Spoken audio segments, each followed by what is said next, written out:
Two Crime Besties, we are back for 2026. 2026, here it is. Bum, bum, bum. We've got so much to catch up on.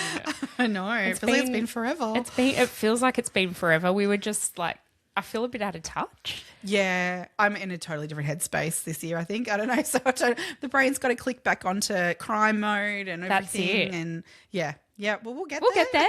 Absolutely, we'll get there. Champagne might be helping. Definitely. We did some planning last week, so at least we know what's coming up. Yeah, we've got a better idea of like the next month or so. Yeah. Oh, we went a bit further than that, didn't I don't think we did, know. actually. Oh, didn't we? In my mind, well, you know what? I think in my mind it's until the kids go back to school. Yeah, we definitely which got ourselves actually that is sorted. only, a few weeks away. Yeah. Really. So that's something. It's too soon.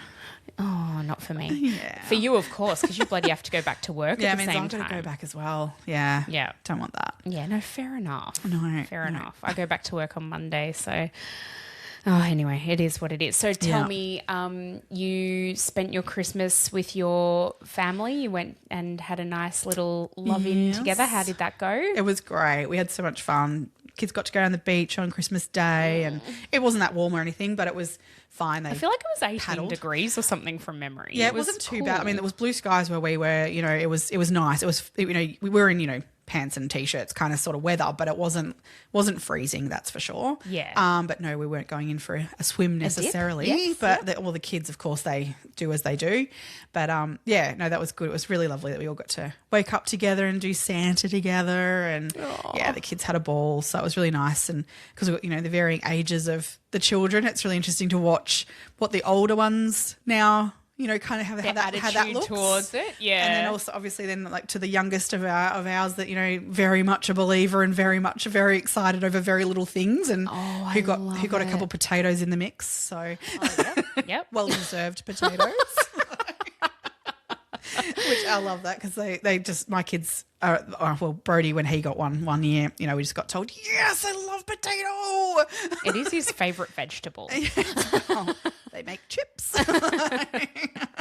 So, yeah, she was very, very much the same page. Like, oh my God, it's a potato, yay. Oh, I love it. No, guys, this is meant to be a punishment. It's meant to be, that was a you're actually present meant before. to learn a lesson from this. Yeah, I know. There was the older ones trying to do the whole, no, Zoe, that was a present that's now a potato. Like, you missed out on something. And she's like, yeah. Okay. It was just the excitement of everything. It was so funny. She was all caught up. And she was probably delighted with the present she had anyway. Potatoes, why not? I love it. I absolutely love it. And then we've had New Year's roll around as well. Yeah. Yep. What did you do for Christmas and New Year's? So Christmas, we hosted on Christmas Eve. We have friends and family over, and it was great. It was a really good day. Christmas Day, we were with my mum's side of the family, which is huge. Huge family. Huge family. And we all still get together, and I don't think we have a house in the family anymore that accommodates us all comfortably. So comfortably, I love that. Yeah, there's going to have to, we all squash in. But, I think there might be some, I don't know, maybe some change afoot. You don't try and do like a full sit-down lunch or anything? It's a full sit-down lunch. No, you can't do that without many people. We do some cold meats, but some hot meats, seafood, salads. But you got to do a bit of a, sit somewhere, not at the table at a... Well, no, we do set a table. Wow. How do you We've got communal family trestle tables and chairs that just get passed around to whoever's hosting whichever event. Yeah. We just kind of make do. But it's a lot. Yeah, even just trying to have it's one thing to have the furniture, but it's another thing to have the space. So not anyone has a space for that many people. No way. I don't know, we'll see how time goes on, because I think it's probably time for us to split off into our more immediate families on Christmas Day. Because it's not even the fact of adding a baby to a group like that isn't actually the problem. It's the kids getting older and taking up more space. 100%. Yeah. And all of my cousins, and I've got lots of them, Yeah. everyone, pretty much almost all of them have kids now, and more kids, and they're getting older, and it's a lot. And the kids need space. They're the ones who actually need the most space to run around and be kids and all that sort of stuff. It sounds great, big family on Christmas Day, but it can be absolute chaos. Yeah. It's a lot. It's just a love lot. it. Yeah.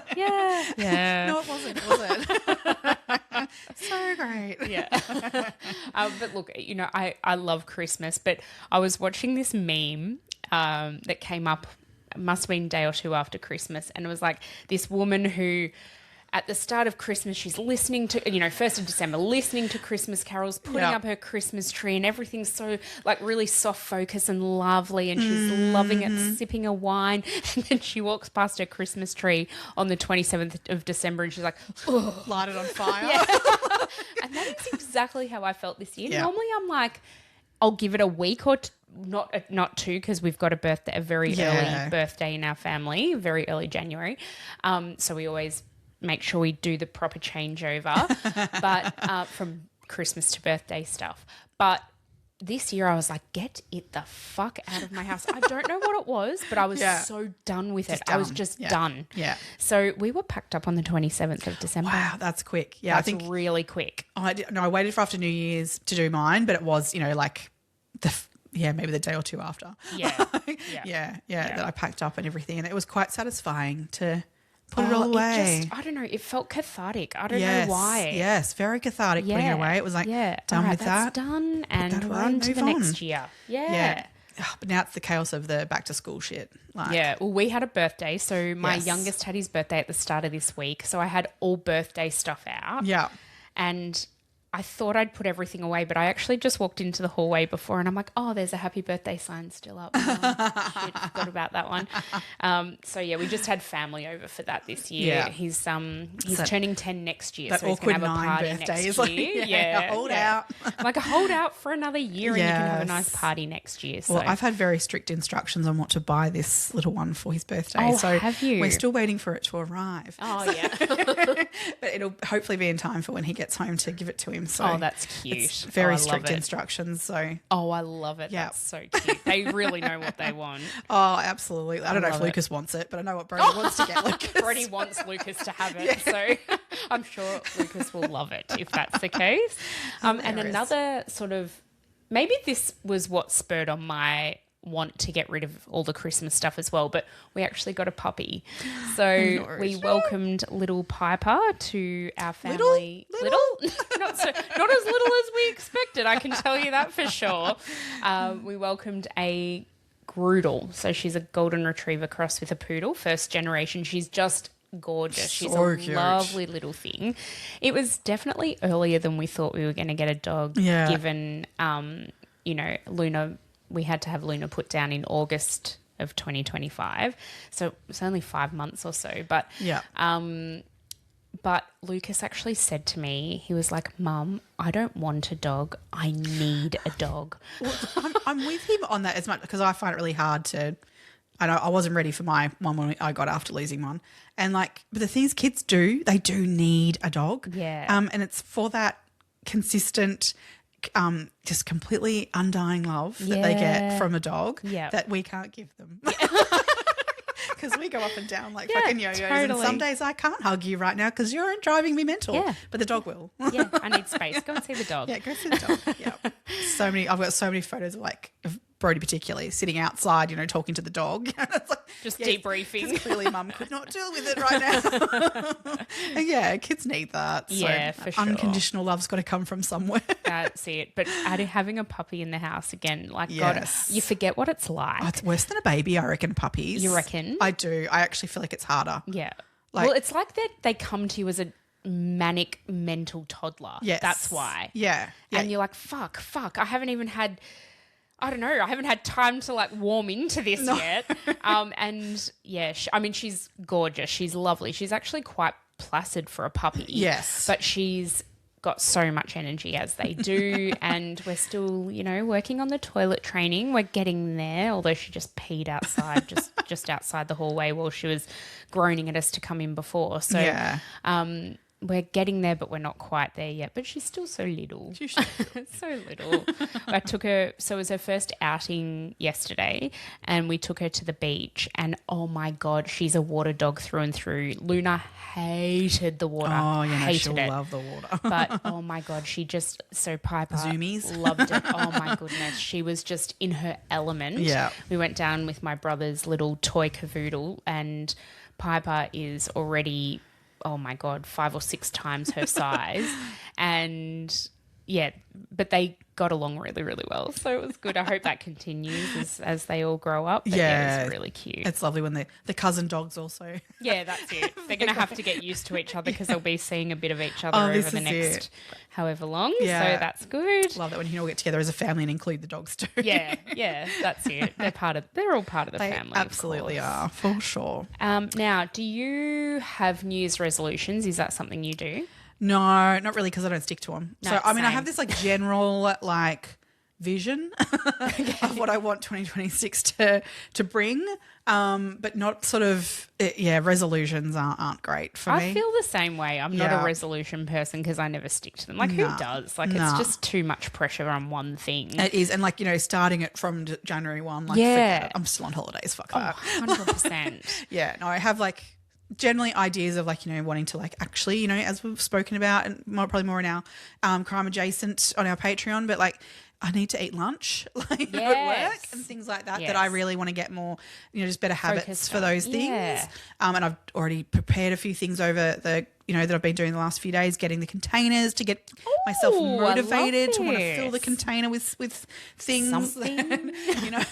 More than nothing. Yeah, exactly. Things to take them into work will actually mean that I'll actually might take something. So, yeah. But that's really as close as I get to a New Year's resolution. But, I mean, again, I probably won't stick to that. So, let's be real. Some days you will. You've got the right intentions. Yeah, that's a step in the right direction. Exactly. I mean, the resolution is to get better at it. Like, not to be perfect. Let's not aim for the stars. Just well, no one's perfect at anything. No, I'm definitely far from that. So that's it. Yeah. We all are. Well, I'm sure things will throw spanners in the works, but we just pick ourselves up and get going again. That's it.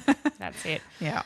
Yeah, I don't. I'm not a resolution person. I don't know. You know how I don't know if you listen to any of the Mamma Mia podcasts, but the Out Louders do like an intention or a word of the year. Yeah. And I actually think that's better, like, because then maybe that's something you can reflect on as you go and be like, oh, is that true to like that word or that intention that I stated at the start of the year? Yeah.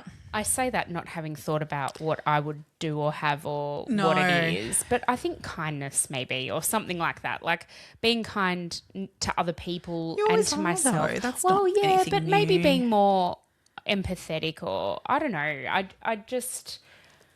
I don't know. I had the patience of a friggin' saint today, actually, speaking of kindness. You did? Now, what? I know. I am not by my very nature patient. I'm not a patient person at all. It's why I could never be a school teacher. I would just, oh my God, I couldn't. Patience is definitely something you need, but not everyone has when they're teachers. Yeah. Well, I recognised in myself that probably wouldn't be a good thing as a teacher. So that wasn't a career I pursued. But today, my mum and dad are going to bloody listen to this, but so mum decided to get a new tablet. And I don't know what came over me, but when I was over at their place, I was like, I'll order it on Amazon because we've got a Prime account. I've done a lot of this over the holidays myself. Yeah. I'll order it for you. Well, first of all, I get a phone call from Dad one day. Mm-hmm. Well, the cover didn't come. And I'm like, yep, because it comes in a different delivery. Separately. Doesn't come in the same delivery. So don't yell at me. It's coming. It'll be there when it gets there. Then today I got a phone call because they couldn't. So they got the cover. Yeah. Now they've decided to set up the tablet. Yeah. And they were having issues with that. Yeah. And I have to give myself a bit of a pat on the back because I was actually very patient. Oh. And it went against my very nature. But these are the things I'm going to try and be kinder about. Literally set my mum up with a new phone today, and it's like. But did you do it for her, or did you have to talk her through it? No. I just said, give it here and I'll do it. See, that I can do. Yeah. No, I was like, literally, give me your face. Like, you know, then mum, when you need that bit. Or if I did that, mum would be like, no, you're just clicking through it, and I don't know what you're doing. You don't need to know. You don't need to know. But she's like, I want to know. Nah, sorry. Mm-hmm. Yeah, no. That I think. My dad would be that way. Like he wants to know how to do it himself, but then he's going to ask me 100 times anyway. Yeah, he'll ask you when he gets his new phone again anyway. Yeah. But whereas mum is a little bit more like, just do it. Please. Just set it up. I want it working the way it always has worked. Yes. I've literally in the last probably less than a month set up a Fire Stick, a mobile phone, a computer and a smartwatch. You're amazing. And I am not... I'm tech. Like I can do some stuff, but I'm not. This is what I was saying to Mum and Dad today, right? These things aren't made to be hard. No. They're actually very user-friendly. Until you hit a snag, wall. right? But then if you've hit that snag, someone else has hit that snag and they've put it on the internet somewhere for you to find. That's exactly right. So if you come up with an issue, Google it. See whether you can solve the problem and then like you find that. out that, that's exactly what I did today to doesn't fix. pair to an iOS device. Yes. Yes. Or in my mum's case, her phone is too old and you can't actually download the right app for it. Yep. So anyway, oh, we deserve medals? Oh, 100%. I'm like, when I set up that computer, I'm like, I was expecting to ring Peter. You go, and girl. they'll literally to like have that set up and have the kids arrive and go, you can use it, and there wasn't an issue. I'm like, what have I done? I'm like, you're like kicking goals. We can just get rid of producer Pete. I don't know about that. I did need him to know what to buy. So. Oh, that's good. Are the kids liking their new computer? Oh, they love it. They love it. That's so cool. One of them particularly. So, yeah. I think the other one will get more use of it when we go to school and stuff. Though, yeah, so okay. He's got different purposes for using it. Tech is for certain things. Yes. A computer is for certain things. Some like it for gaming. Others like it for nerd stuff. Yeah, that's it. And that's okay. And that's okay. Absolutely. And that also slots into different times in the week too. I think it will work well. Yeah. Oh, that's good. Yes, we'll get there. I love it. Very, very good.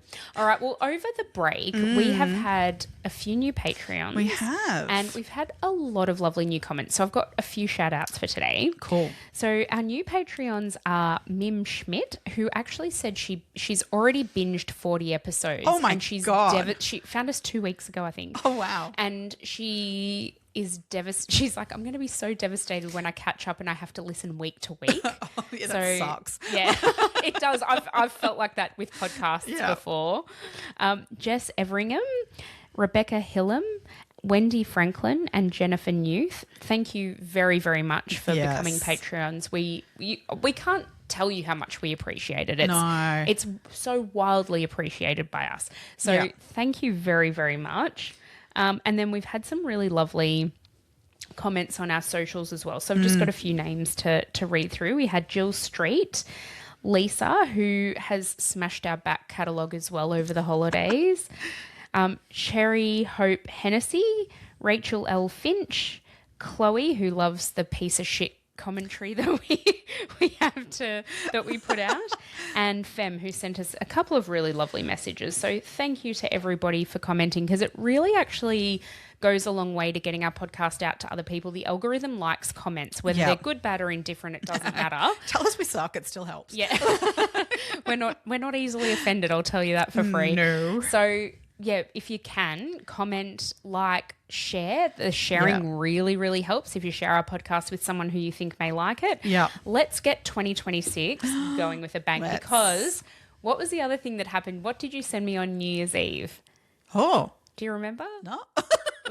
We ticked over our 300,000 downloads on New Year's Eve. Or was maybe, I think it might have been the day days before or something. But I know, I just happened to check it on New Year's Eve and went just to see where we're at for like the end of the year. Because we were like, do you think we'll make it? Will we make it? And we made it. We made it by about 1,000 by that day. I think that was, And I was like, oh my God. Thank you to each and every one of you for listening to our episodes. It really, really means a lot to us. It's huge. And we have actually just launched our new TikTok page. So we're back on TikTok. So we got banned from TikTok because like we don't know. Yeah, it was just real weird. So we just got our page removed, and no one responded to us when we applied for for it to be not to appeal it and everything. Nothing came back.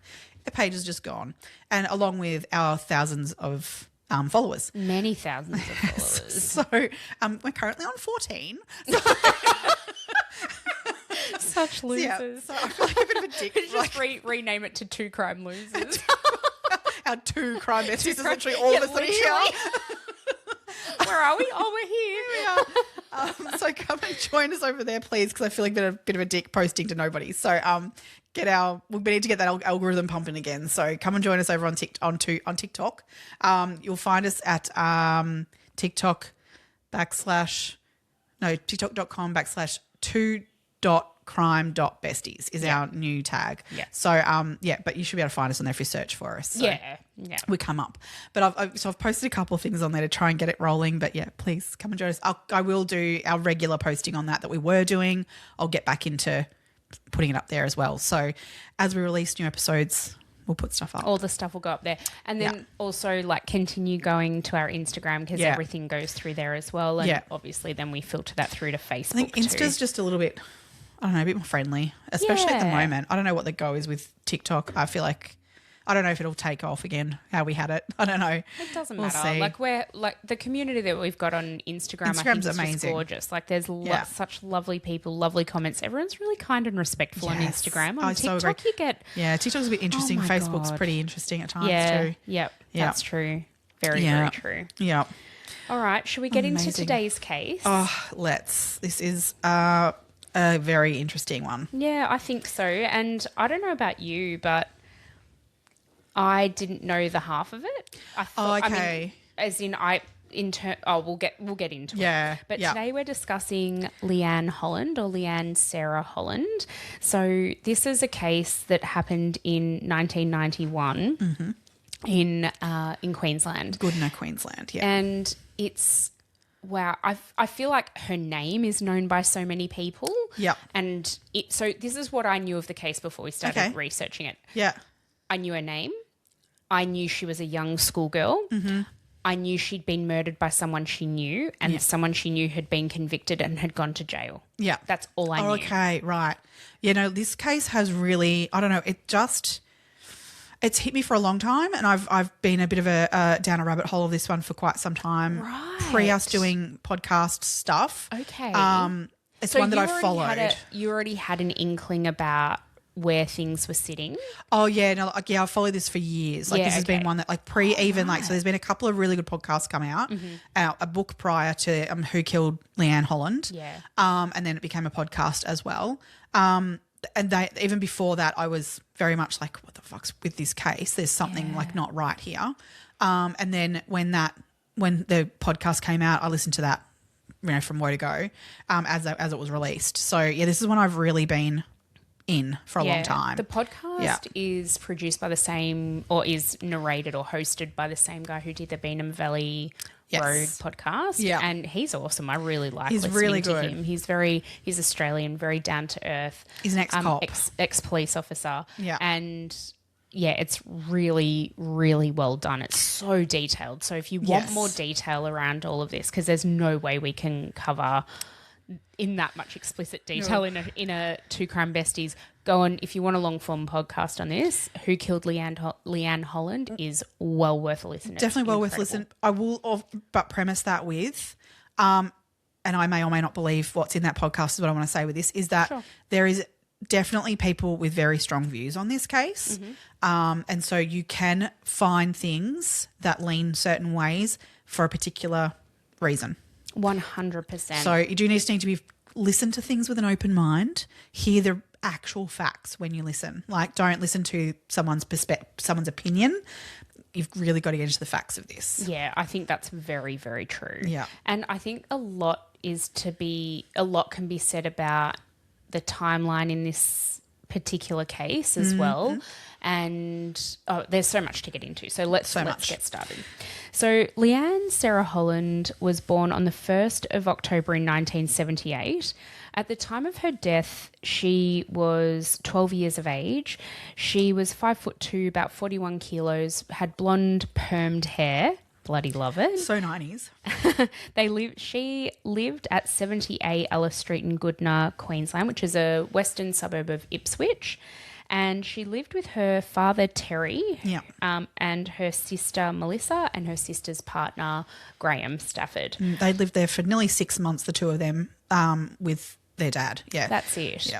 Now, Melissa and Leanne's mother, she left when Leanne was about 12 months old, and we don't really know anything about her. You can't really get information on her. There's she moved not much. to New South Wales. That's about all I could find. When her and her dad split, she disappeared, and she really has had nothing to do with her kids. So there is actually also a brother who's not mentioned much in this because he wasn't living in the house at the time.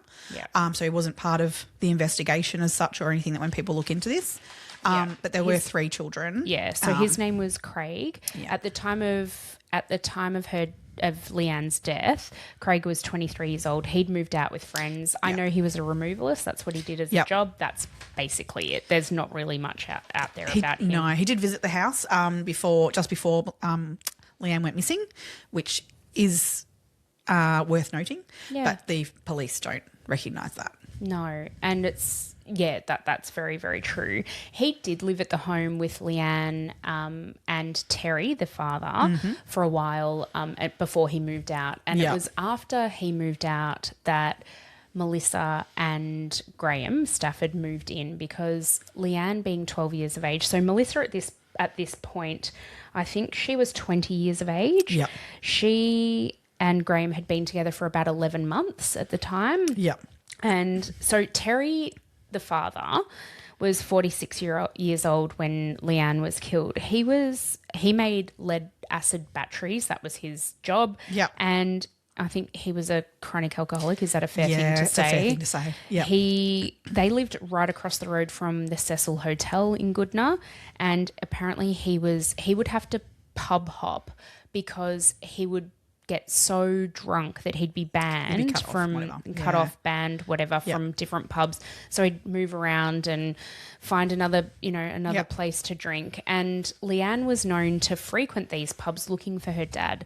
So if you think about that as a 12-year-old girl, I don't know that she had a massive amount of supervision. I think she brought herself up, honestly. Well, there's a sort of differing opinion of him in that sense that Dad Terry was what you call a functioning alcoholic. So as much as he would do those things, and he would disappear to the pub and try and he was very much an alcoholic, no question, but he could hold down a job. Yeah, that's true. And he did have a good relationship with his kids. Yep. They weren't, my deadbeat dad kind of situation. He did keep a household neat, tidy, like kind of stuff, to a degree as a male. But there was a home and there was love in the home. Yeah. I think that's very fair to say. He cared for his children as much as he could. Yeah. Given the situation. I'm not standing up for him being an alcoholic. I just mean that it wasn't as straightforward as a deadbeat dad. No, not at all. He was around. That's it. And I think the fact that he asked Melissa to move back in to have another adult have a pair of eyes on her, that shows that there was a degree of care and there. Understanding that he wasn't capable of it, and so not necessarily always capable. Look, Graham, who was Melissa's boyfriend at the time, Graham Stafford, he said that at the time he wasn't all that keen on moving in because he'd actually helped them move from a different place in Goodna into this place in Alice Street. And he said when he helped them move, he was in their old house and he'd only been there once or twice before. And he said it was so dilapidated. It was disgusting. There were doors off hinges. It was filthy. He said it was like squatters had been living there. Like it was really run down. And so he was like, he didn't really want to move to the house in Ellis Street because he's like, I don't really want to live like that. Yeah. So, but he said he didn't want to lose Melissa. Melissa really wanted to go and help her dad out and help Leanne out and help raise Leanne. And so that's how they ended up there. The idea was they were going to move out themselves eventually. By doing it, they were going to save money and things as well. Yeah, that's it. I mean, it was mutually beneficial, wasn't it? Yeah. So Leanne was in year 8 at Redbank Plains High School at the time of her murder. She was popular. She had a lot of friends. She was very well liked. I think she was a fairly average student, but she was left to her own devices a lot, I think. And so, in terms of discipline in, completing homework or doing all those extra bits and pieces that are expected of you once you hit high school, I don't know that she was really into that at all. She would often just take herself off to a friend's place and stay the night at friends as well. So there wasn't that supervision of where is she constantly. She would check in with her dad and things like that, but and she would mention to him, I'm going to so-and-so's house, but sometimes she wouldn't too. So there was kind of this free kind of lifestyle from her, especially once we get to this point where it's school holidays. So she's, start of school holidays. What do kids do on school holidays? Yeah, they go and visit their friends. They go and, go and do those things. At 12, maybe not so much, but 12 for her, that was her lifestyle. She was doing that well before she was 12. She had, free reign really. Yeah. She would go and stay the night at neighbours' houses and, I feel like she was kind of raised by the community in a way. Well, she had a friend that lived down at the caravan park, which is only like a K down the road from their place, Trish, and she'd go and stay at her place constantly. They lived in the caravan park there. So that was a regular one that she would stay at, but there were others as well that she would just, just stay at their houses. So they might not see her for a day or two, but that was not unusual. Yeah, so that blows my mind. Yeah. Like thinking about that now, having kids, I'm like, fucking hell, I mean, I guess just couldn't. A different lifestyle of, life in the 90s, plus being the way that she was raised. Between those two things, it was not considered abnormal at the time. Yeah, that's true. Did you read anywhere about this boyfriend she supposedly had who was like 17 or 18 years of age? Oh, I've vaguely heard little bits about that, but nothing massive. It's sort of been skimmed over as if it's nothing and not really so I valid. Assume it's nothing. But then to think, I mean, I guess if she had the freedom and nobody really looking over her shoulder, the fact that she had an older boyfriend maybe doesn't come as much of a shock. Yeah, I don't know. From what I've read about that side of things, I don't know there's a lot in it. Like, I think that people have misconstrued something potentially too, because she was pretty girly and liked hanging out with her girlfriends. Like she wasn't that way inclined from what... I mean, many people would say that she'd go and kick the footy with her friend. But then like kind of stuff. Heard from other sources that she was like, somebody used the word promiscuous. Yeah, that's not... And I'm like, first of all... You actually can't call a 12-year-old promiscuous because being promiscuous implies that you're able to give consent and at 12 years of age you're not. I don't know. I don't know that there's anything to that necessarily. She was 12 years old, for goodness sake. Yeah. I don't know. I don't know there's as much in that as there's. I don't know. Yeah. I think there's so much else going on around her in that environment that wasn't key. Yeah, I think that's very fair. That way. Yeah. I think that's very, very fair. Sure, there might have been boys hovering around and stuff like that, but I mean, she was a very gorgeous-looking girl. Yeah. But there was plenty of even other dickheads floating around. That so many. A 17-year-old boy is probably not the biggest issue. No. Although one of them was 19. One was 19. Yeah. It just goes to show that we'll get to all this, but it goes to show you never know the people who are around you until something like this actually happens. Mm-hmm. All right. So should we start on the day of let's just jump into the day she went missing. Yeah.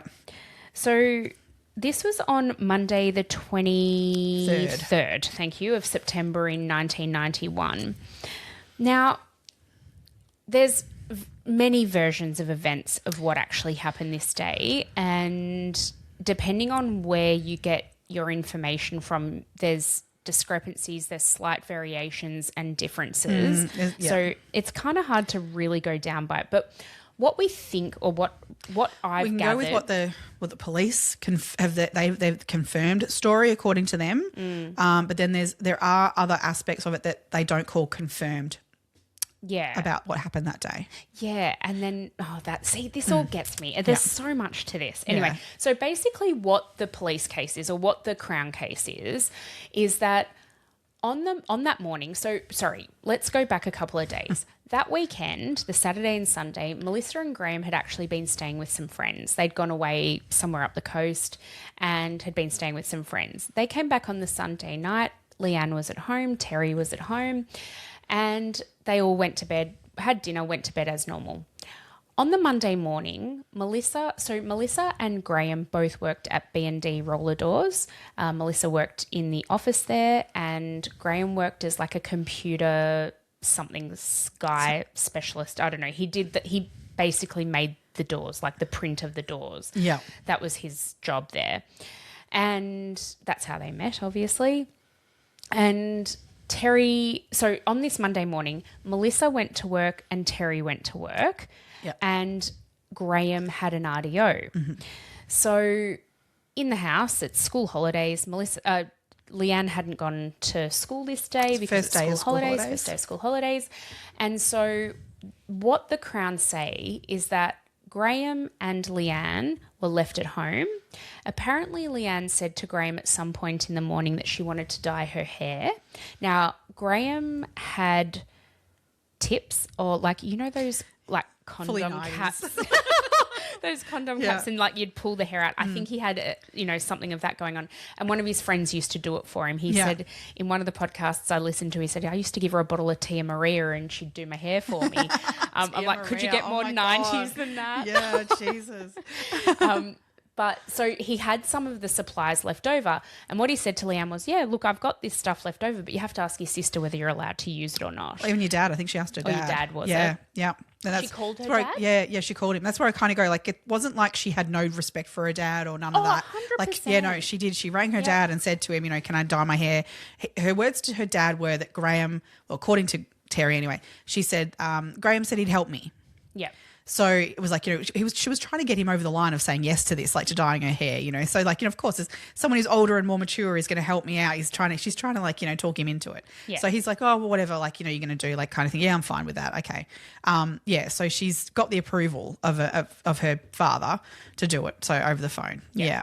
So she phoned him at work at about 8:45 a.m. on that Monday morning. But Graham has said since, he goes, oh, I was never going to help her. I don't know what I was doing. Someone used to do it for me. I just had the products she could use. That's right. There was no intention from him of helping her do it and wetting her hair in the bathroom or any of those sorts of things. He had no intention really, according to him, of what he's spoken about. It wasn't that he was going to help her do it. He was going to help her by providing some products that he had. And what he says is he gave her the products and she just put them down on the kitchen table, and to his knowledge, they were never used. Yeah. What the Crown say, or should we get into that? Do you think now? Maybe a little bit, yeah. What the Crown say happened is that Graham did help Leanne, and in doing so, it elicited a bit of a psychosexual rage in him, and he lashed out and beat her with a hammer. Mm-hmm. Now,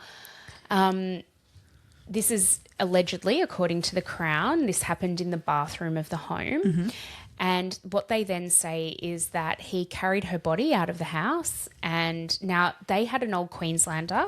So basically the garage is underneath and the dwelling is on a second story. Yeah. But the stairs to get into the house, or to that second story, are at the front of the house, so outside of the house. Mm-hmm. So what the Crown alleges is that Graham has then taken Leanne's body out of the bathroom, mm-hmm. down those front stairs, placed her body in the boot of his car. So he had prior to that. Oh, sorry. Main road. Yep. Pub across the road. Taken her down those steps and then bin dived and got out a curtain, screen that was removed from the house weeks prior. Would that still be in the bin? I think it was multiple weeks. Mm-hmm. Yeah, so it was weeks. After the bins had been taken, but go on. Yep. Laid that down and put her body, wrapped it in that curtain, and then put her in his boot of his car. Mm-hmm. Yeah. And then left that body there for 2 days. Driving around with Melissa in the car. With Terry in the car.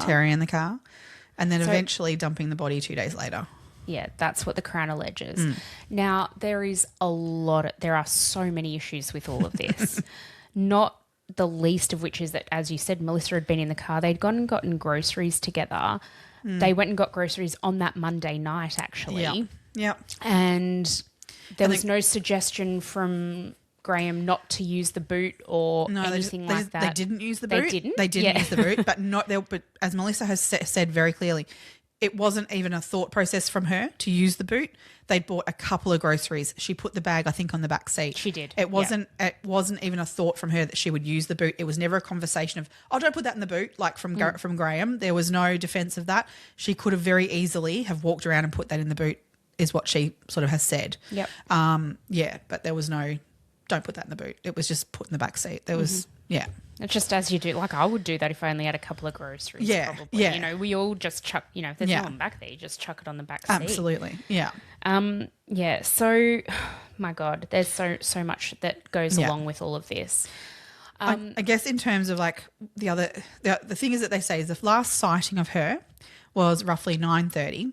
A number of people saw her walking into town. Mm-hmm. So they do say that she, without, dismissing this stuff with Graham Stafford, that she did go into town. She did walk up to the shops because a number of people had sighted her there, interacted with her, whatever, around the shops, that she was heading towards the hairdressers or something to get some other product, but she never got to the hairdressers. That's right. So the inference is that she's then turned around from there and gone back home, and that's when this has occurred with Graham Stafford. But if we take that away and go, okay, that's what Graham Stafford's done or hasn't done. Yeah, she just, according to the Crown, that was her last sighting, was 9:30 in that morning. However, there are unconfirmed other people who have come forward who have seen her at other times during that same day. So there was an alleged sighting at 10:15 a.m. At the Combank in Queen Street. So we know she was seen in Queen Street at about 9:30, as you said. That was the last confirmed sighting according to the police. Yeah. There are unconfirmed sightings. One was at 10:15. Now, this one I find really fucking bizarre. Yeah. Because she was actually withdrawing money for this old bloke. Her uncle. Yeah, who lived like not far from there. Yeah, yeah. And it's to me, it's confirmed. The police say it's unconfirmed, but the evidence that has been found about it. But you know why the police say it's unconfirmed? Because he denies it. He denies that he got her to do it. The uncle denies it, but all the bank stuff agrees with it, that it happened. So the teller who has seen Leanne on multiple occasions. She was missing for, we should probably go back to that point. Like she, the family, so she's walked off from Graham. According to Graham, what happened, she disappeared at 9:30 off into the town, into the shops, and that's the last he saw of her. Now, they didn't report her missing until the following day at 5:45 p.m. Yeah. So the fact that they basically report her missing then, and it goes around the town, look, missing girl. So when that's come up on TV or whatever, this bank teller's gone, well, actually I saw her at the bank, like I'm sure of it. That's the name even that I remember. And she said to the police, I remember removing, she took out $200, and I had to do a third party check on somebody removing, because it was from someone else's bank account. Mm-hmm. And I feel like it was the name was Holland, but she couldn't remember all the details, but the stuff she remembered was enough that when they went into the records, they could find that there was a stub of a third party check that she had done, and that somebody had removed $200. Now, when they looked at it, it was this uncle's account. And then when they approached him and said, what do you know of this? He said, I didn't get her to do that. I went into the bank myself the day before or the day after, and I was served by a man. Yeah. Whereas it was a woman. No, it was a woman. Leanne. And it was her signature doing the third party check. Yep. And it all aligns with her story, the bank teller's story. The uncle's story doesn't line up. No, and I don't think they were able to find the withdrawal that the uncle supposedly did. No, and there was no man that worked there. No. Oh, that's right. Yeah, there wasn't even a man who worked there. That's right, who was a teller. That's right. So there was no one at the bank that would have done that transaction that he was saying had happened, whereas she had clearly remembered not everything, but enough that it was like it made it. So have we looked into the uncle? No. No. That's never been looked into. No. What the fuck, man? Yeah. And where'd that $200 end up? But Leanne had, that's it. Leanne had withdrawn money for him before. Previously. This wasn't a one-off or a first-time thing. No. She actually did that for him. The check was approved. She that's right. She had to everything right she needed signatory. to do, the teller, to make this payment happen. Yeah. And it all went through fine. So she hadn't done anything incorrect to hand over this money to whoever this third party was. She remembered it being someone who looked like Leanne. Yeah. Bizarre. So friggin' bizarre. Interesting. There's just so many unknowns in this case. Absolutely. And things that haven't been followed up. No. Another unconfirmed sighting happened at 3:40 p.m. The owner of a convenience store next to the Cecil Hotel, which is the hotel that's across the road from 78 Ellis Street from Leanne's home. Yeah. The person there said that they served Leanne. The Crown the police have never actually confirmed that sighting. No. Although this person's like, I see her every day. I know who it was. I know what day it was. Like, I remember it happening because I then found out the following day that she was missing, and I was like, I just saw her yesterday. Yeah. These people, this was a small town, really. Mm-hmm. Really? It's not that many people in this town. They know who she is. They know who they saw, but the police will not confirm that these people saw what they saw. No. So I guess we should say then, so obviously they've reported her missing at 5:45. So, I mean, the following day on the 24th. So we're talking now from 9:30, we're talking well over 24 hours that she's been missing by the time she's reported.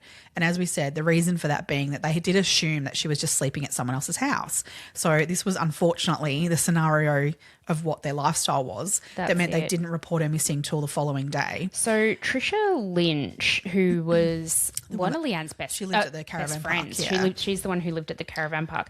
She phoned the house at about 10 a.m. looking for Leanne, and Graham answered the phone on the day of her missing. On the day that she went missing. Yeah. And so I think Graham just assumed she'd probably gone to see she'd found her. Tanya. And because Tanya had actually gone down. Trisha. Trisha had actually gone down, said, I'll go and see if I can find her down at the shops. Yeah. So I assume Graham would have thought, well, Trisha has met up with her and she's probably gone to stay there. Stay there because she did that regularly. All the time. Yeah. So it was really no second red thought flag. No. At the fact that she didn't turn up home that night. But yeah, it has meant that so 5:45 the following day, they've rocked up to the police station. Now, I mean, they've driven down there in Graham's car. Yep. Which supposedly, with Melissa according to the Crown, and Terry in it, had Leanne in the boot. And supposedly Leanne's in the boot at this point. But now, can I just also say that the outside temperature on this day was 28 degrees centigrade. So the boot would have been 40 plus, 50 plus possibly. Yep. Okay, just keep that in mind. Yeah. And the smell of decomposition and what would happen. Because we're now talking, as I said, well over 24 hours since she's been put in that boot potentially. Yep. According to the Crown, it would have been. Yeah. So approximately then, obviously they go into, mode of like looking for a 12-year-old girl, which they did all the right things in that. They were looking for her, the police. And at 1:15 the following day, on the 26th that we're talking about? So sorry, the 26th actually. So the Thursday actually was a whole other day in between with them looking for her. So the 26th of September, approximately 1:15 p.m, two police on dirt bikes driving around, they were looking for Leanne, unfortunately have come across a body. So they have found her partially clothed body, shoeless, in bushland just off of Red Bank Plains Road. So this absolutely is a pretty awful. main road. Yeah. Her body was found only 30 metres from the road. Yeah. It was not very far into this bushland Not at really all. hidden. Not hidden. No. Very sort of in plain sight, really. That's not like they had to go searching or digging or looking for her in any way. She was very superficially placed on the earth. It was only about 10K from their home. So very local. They haven't from where she was sighted last as well. Yep. To where she'd walked to from home. So very local, but yeah, the way she was found was absolutely horrific. They actually had to identify her by fingerprints. She couldn't be identified in any other way. So the body was brutally attacked. The way that it gets described a lot is sadistic. She was put through the ringer. That poor kid. Yeah. Look, if you want detailed descriptions of it, you can absolutely find that. I think the things that we do need to discuss, though, are the fact that she had cigarette marks, cigarette burns all over her body. Or lighter burns, one or the other. Both. Yeah. Both. So cigarette butts and lighter burns. Yeah. In smiley faces. So we're talking, those old school car cigarette lighters that you'd push in and the element would turn like red hot. Yeah. She had like 2 marks and like from the cigarette to make the eyes, and the bottom part of the cigarette lighter would make like a smiley face on the mouth part. It's absolutely horrific. There was also a sexual nature to some of her injuries. Yeah, not definitively that they said she was sexually assaulted, but there was a sexual nature to the attack. Yeah. There's some interesting things in that. That's exactly right. Yeah. She was also bludgeoned with a blunt instrument, which was later assumed to be a hammer. Yeah, assumed. Yeah. And there is a minimum of 10 blows to the head. which is what the autopsy proved to be the cause of death, was the blunt force trauma to her head. Yeah. Yeah. Absolutely awful. This poor girl. Oh, just disgusting. But the other things that were found with her was a lighter and cigarette butts. None of those were tested. Now, cigarette butts can hold a fair bit of DNA. I mean, not that when we're talking early 90s, DNA is not a thing, but if they had been collected, if they had been tested later, like we're talking 90s, by late 90s, those could have been tested. 100%. None of those things were collected at the site, but they were there. Yep. There was also found with her, not found with her, but her hair at the time when they found her body was red. Now, as we said, she had beautiful blonde hair, and it was assumed when they found her body that she had managed to dye her hair red, which is what she was wanting to do. That's not what had happened. Unfortunately, the red hair was actually just blood soaked. Yeah, so the coroner took a swatch of her hair and washed it, which is part of their process, and in washing it realised that the red tint to her hair was just blood. It had washed away. So, I think that gives you a bit of a visual idea of just how catastrophic in nature these blows were. I mean, 10 blows to the head with a blunt instrument that might have been a hammer, or something like a hammer. I mean, my God, it's unfathomable. Absolutely. Yeah, no, absolutely disgusting. The poor kid. Absolutely gross. It only took them a further couple of days. I think it was 2 days later that they arrested Graham Stafford. Saturday. So they interviewed him on the Friday. Yep. So her body was found in the afternoon on the Thursday. Yeah. They interviewed him for the first time on the Friday, and then they said to him on the Saturday that they wanted to interview him again, but when they found where he was, they actually arrested him for the murder of Leanne Holland. Yeah. Now, quick? Oh, yeah. Have we actually investigated any other line of inquiry here, or have we just assumed that the bloke who lived with her is probably the guy who did it because he was at home on the day should he that have she been supposedly questioned went missing? and should he have been looked at? 100%. Absolutely. 100% he should have been looked at. Jumped at that quickly for an arrest at that point with minimal evidence. I would say almost no evidence. They had a circumstantial idea of what they thought may have happened. Yeah, the evidence wasn't. Have you seen the police interview? Yeah. The first interviews, I'm going to say, it's amateurish. Yeah. The second interview is embarrassing. Yep. Those police officers should be fucking embarrassed. Yeah. Queensland police should be embarrassed the fact that is out there, and you can see the way he's interviewed. Graham is having to correct them on dates, timelines, things that happened, things that they're accusing him that happened that he then had to correct them on. He's like, no, you said I did this. I actually didn't. I did this. Yeah. It's disgusting. Yeah. So his timeline for the day, though, is that he was working on his car in the morning. So obviously and he changed. Oh God, I'm not a car person, but like. Yeah, can we just say for Graham, his car was his pride and joy. Yes. He loved that car, and any spare time he had, he'd work on it. He was actually a motor mechanic by trade. Yeah. So this was something that he was very adept at, and something that he really took so much pride in. His Holden Gemini. Yeah. Red sedan, Holden Gemini sedan. Yep. Yes. So he was working on his car for the morning. He changed something in the car that they change. But he had a specific thing he wanted to do that morning on the car. And he did do that. And he worked on that until roughly about 11 a.m. Now, there were people who witnessed him doing that because this was like a main road that they were on. Yeah. So there were people that witnessed him at the car. There was a neighbour he spoke to at some point that morning as well over a fence. Yeah.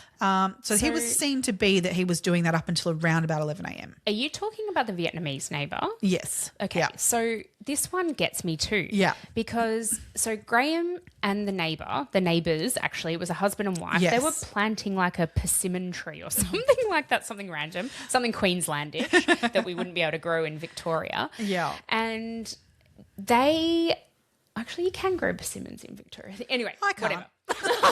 Well, no, you can't fucking grow mint. No. You wouldn't understand that joke, but mint grows easily. Oh, okay. Doesn't it, my pants? Anyway, sorry. So basically, this Vietnamese couple, English was their second language, and so they had a conversation with Graham over the fence. It was cyclone fencing, so you could see through it. Yeah, it was just wire fencing, and he was like, "Hey, how's it going?" Very superficial conversation. Great. What then happened was when Graham told the police his story. Yeah, they then went and spoke to this Vietnamese couple with an interpreter. Yeah. And somehow they convinced this couple to sign a statement to say that they were actually at a funeral at the time, but they weren't. That was the next day. Yeah. So this is another case of just as they were in the interview, they couldn't get their fucking days straight. Well, I don't know if you've ever used interpreters before. No. No, I have on a number of occasions. And I'm sorry, but you never get the right information. No. It doesn't interpret well. Yeah. It is very difficult. I mean, as much as and I don't know whose fault you want to call that. As in, because the cops probably were asked questions and this is the thing. An interpreter has a role of interpreting. The police have a role as a their job is the police work. And then you've got this lay person over the other side, right? So you've got one person who's got a job to do, who's trying to communicate that to someone else, who's then communicating that to the next person. Yeah. It's a bit of a whispers sort of situation. It is a little bit. It just gets lost in translation. Yeah. So this cop's probably explained it in cop language. So then the interpreter kind of go, well, how am I going to put that in Vietnamese and my understanding of it on layered into it? Sure. And then it gets spoken to the other person and they come back with a response, which then they've got to go, okay, well, how do I put that into English and give it to a cop? It doesn't really go as well as you think it's going to go. And this is, okay, that's okay. Let's take that as being the reason. Yeah. But then that's an unreliable witness. Absolutely. So the fact that the cops bloody hung their hat on this is not good enough. No. And not only was it these Vietnamese people, next door neighbours who saw him, but there were people who drove past seeing his bum hanging out of the car, there were others that saw enough to just disregard then the neighbours of what they said to kind of go, he was there roughly until about 11 a.m, which I think in the end the cops kind of come around to that. To 11 a.m, they've got him kind of covered. They know where he was. Yeah, so then what they're saying is that between 11 a.m. and 4 p.m. when Terry got home from work, their official statement is that somewhere between 8:30 a.m. and 4 p.m. is actually their official line, that it happened somewhere in there. Yep. But his timeline basically gives him till about 11 a.m. Yep. The next one where we can corroborate where he was at about 1:20 p.m. He went to a friend's place. So... And then at 2:18, he was at Franklin's supermarket. Mm-hmm. Who remembers Franklin's? I do. God, yeah, definitely. Then at 2:59 p.m, we went through the car wash. That's proven with receipts. We've actually got physical receipts. Absolutely evidence there of that. We know he definitely went and did those things. So the friend that he went to their house, that they corroborate that he was there from 1:20, and obviously left there in enough time to get to Franklin's by 2:18. He also had Red Rooster for lunch in there somewhere. Well, it's not Red Rooster in Queensland. What is it? Big Red? Is it Big Red? It's far out. No. Anyway, he had what we now know as Red Rooster. Yes. So there was a number of things there, but basically between 11 a.m. and 1:20 p.m.-ish, there isn't kind of someone else who can give him an alibi of what he was doing between then. Yeah. He says he was doing things, but no one else would have seen him do them. So, I mean, and I feel for the guy in that sense that genuinely, I mean, you can spend plenty of time without someone seeing you in a day and doesn't mean you're murdering someone. I get that. But unfortunately he doesn't have anyone who can corroborate what he was up to between that time. No. So it does give him enough time, I guess, to have maybe murdered her, but does it give him enough time to have cleaned up the mess, which is what I then really struggle with. There is absolutely no way. In my mind, this is the thing that proves to me that he didn't do it in the house anyway. The police say that he did it in the house, in that bathroom. In the bathroom, yep. Now, there's been a lot of people looked at this, that if this death occurred in a small space like that, no matter where it took place, there was a lot of blood.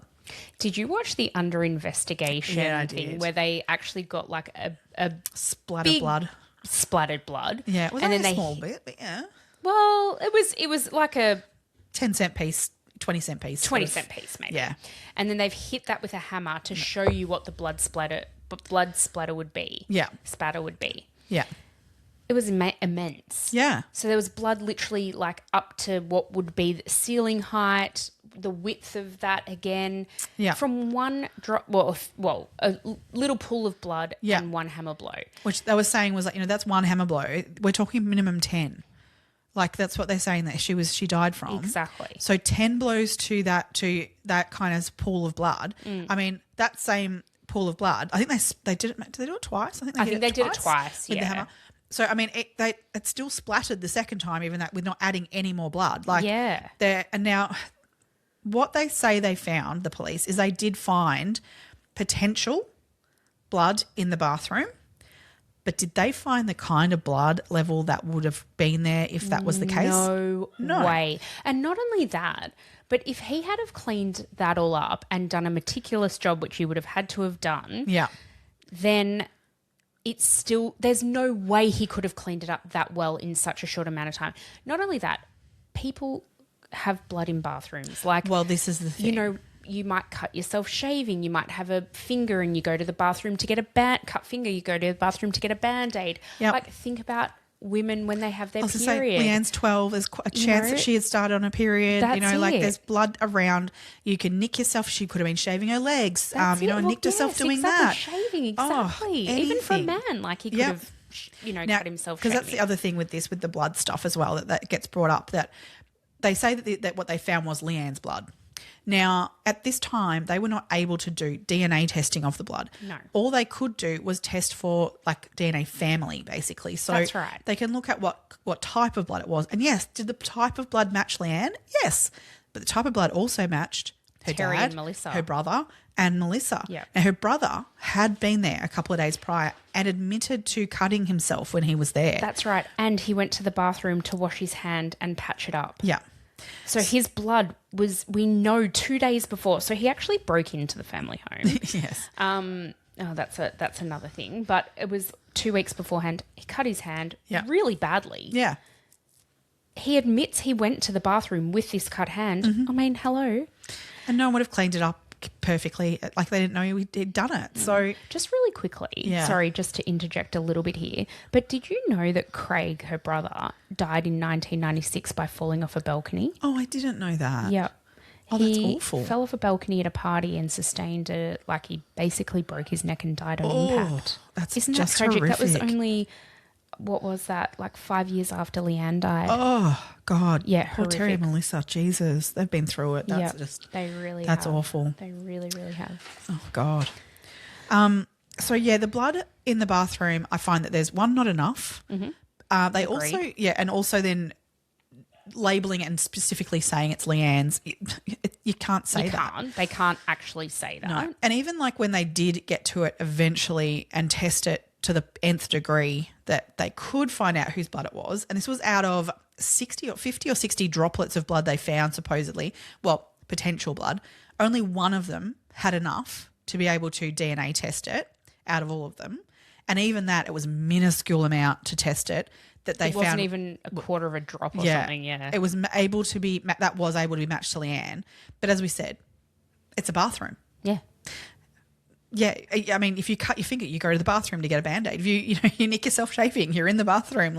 Of course, potentially there is blood in everyone's bathrooms. Oh, I feel like, of course there would be. Yeah. I mean, the thing that gets me, if you found blood on the ceiling, different story. But they found this, I think that particular drop was found on in the bath. Shower curtain. I thought, they had a bath shower. That's right. Yeah, it was on the shower curtain. They found, and that's the only place they found blood that they could find in that. Splattered everywhere. Yeah, it would have, that blood. If that's what took place in that bathroom, it would have been on the ceiling, on the skirting boards, on the tiles. They also said that they found blood on the stairs, and they found a droplet of blood in Graham's car. And supposedly they found blood in the bucket of that. They say there was a mop bucket. They reckon there was blood in that. But the thing was, that came back as that it this wasn't. This is it. What they were doing was they the police video recorded themselves taking all this evidence at the house. And these little things that they use to like test things to kind of go, that could be blood. It's a presumptive test. Yes. It's not a definitive test. So they were basically video recording that going, oh, look, see, we found blood again. That's blood. That's blood. No. But when those all eventually went to the lab, they weren't. No. So it looks on the video that, there's blood everywhere in this house. When actually, no, there was only this bit they found in the bathroom. And this is the thing that was presented to the jury when this eventually went to trial. The jury believed that there was blood everywhere. Yeah. And there really wasn't. No.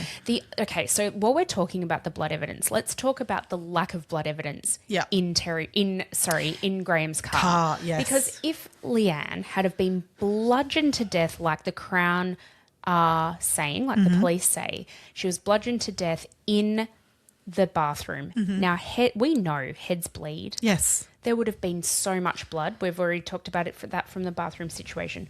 Where's the blood then that's leading out of the house? Okay, yes, they did find some blood on the stairs. Again, minuscule droplets. It was like not even worth noting, really. No. They found one droplet of blood in Graham's one or three? Boot. Oh, was it three? I think it was three. Okay. But again, they were tiny. Regardless, that's tiny. Nothing.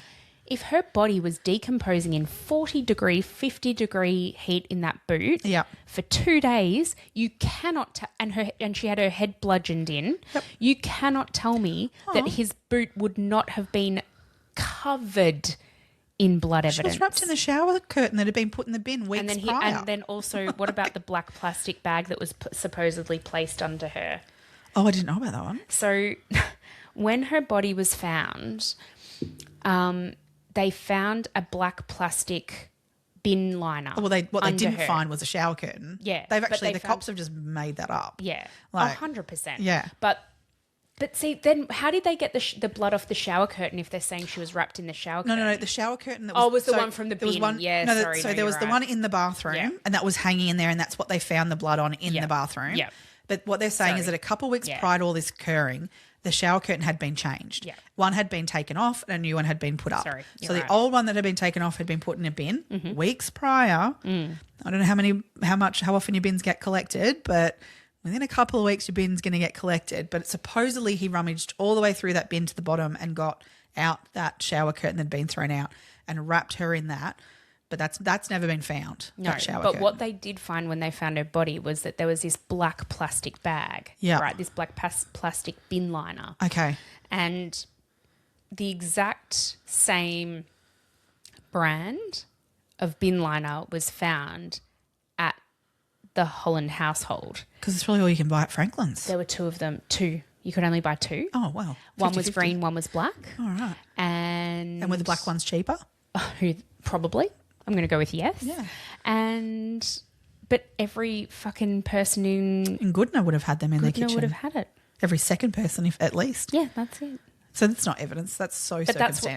But that was part. They presented that in court. Yeah. This is it. All these things were presented as if they were facts when they were actually, circumstantial and put them forward. But they should have been picked apart, I guess, more by a defence or I don't know. But they shouldn't. Well, the blood certainly shouldn't have been presented the way it was. No, that was not factual information. No. So, but in terms of like the bin liner and stuff, that's circumstantial and worth noting that it's the same brand. But whether or not that's then a closed case of like, you're done, mate. I don't know about that.